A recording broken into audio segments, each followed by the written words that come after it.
a quadratic equation x square plus bx plus c is equals to 0 has two real roots. Let us assume roots are alpha beta.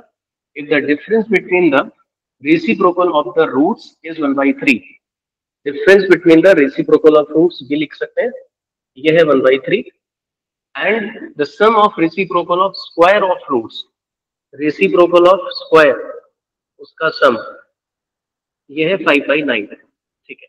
Then find the largest possible value of b plus c. b plus c की अगर हम बात करें पहले, तो सम of root जो होता है माइनस बी अपॉन ए होगा, ए इज 1, ठीक है, और प्रोडक्ट ऑफ रूट होगा यहाँ पे c अपॉन 1, ठीक है। सो b प्लस सी अगर आपको लाना है तो अल्फा प्लस बीटा और अल्फा बीटा की वैल्यू लानी पड़ेगी। दो चीजें आपको चाहिए, दो टर्म्स की वैल्यू आपको चाहिए। तो एक काम करते हैं, अगर मैं फर्स्ट वाली इक्वेशन का स्क्वायर करता हूँ ऑन स्क्वायर है, तो यहाँ से मैं कह सकता हूँ कि alpha beta, this implies alpha beta should be 9/2। आप कैलकुलेशन कर सकते हैं, ठीक है। नाउ अगर मैं इसको सिंप्लीफाई करूं, इसको अपन लिख सकते हैं alpha square plus beta square upon alpha square into beta square is equal to 5/9।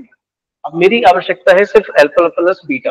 Alpha plus beta आ सकता है अगर अपने को alpha square plus beta square पता हो और अल्फा बीटा का प्रोडक्ट फॉर्मूला लग के बन जाएगा, ठीक है। तो वही मेरी रिक्वायरमेंट है। अब इसमें से ये वैल्यू तो अभी मैंने सॉल्व करी 9/2, तो 9 हुआ, दिस इज 45/4, ठीक है, दिस इज 45/4। अब मैं क्या सॉल्व करने वाला हूँ, अब मैं सॉल्व करूंगा अल्फा प्लस बीटा का होल स्क्वायर।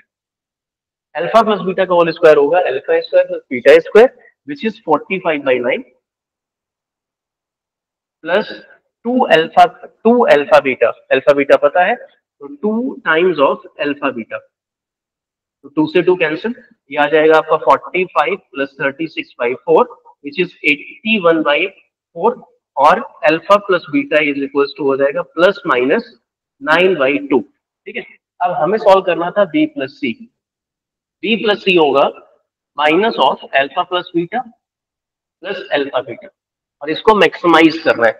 अगर मैं पॉसिबिलिटी की बात करूं तो अल्फा बीटा का प्रोडक्ट तो देखो एक ही पॉसिबिलिटी है, यहाँ दो पॉसिबिलिटी है अल्फा प्लस बीटा के लिए, तो प्लेस करते हैं। अगर मैं पहले प्लस वाली पॉसिबिलिटी रखता हूं तो माइनस ऑफ 9/2 प्लस 9/2 ये हो जाएगा 0, और अगर मैं माइनस का 9/2 यहाँ रखता हूँ तो ये आ जाएगा आपका minus of minus 9/2 which is plus का 9/2 और प्लस अल्फा बीटा का प्रोडक्ट 9/2, तो 9/2 9/2 हो गया 9।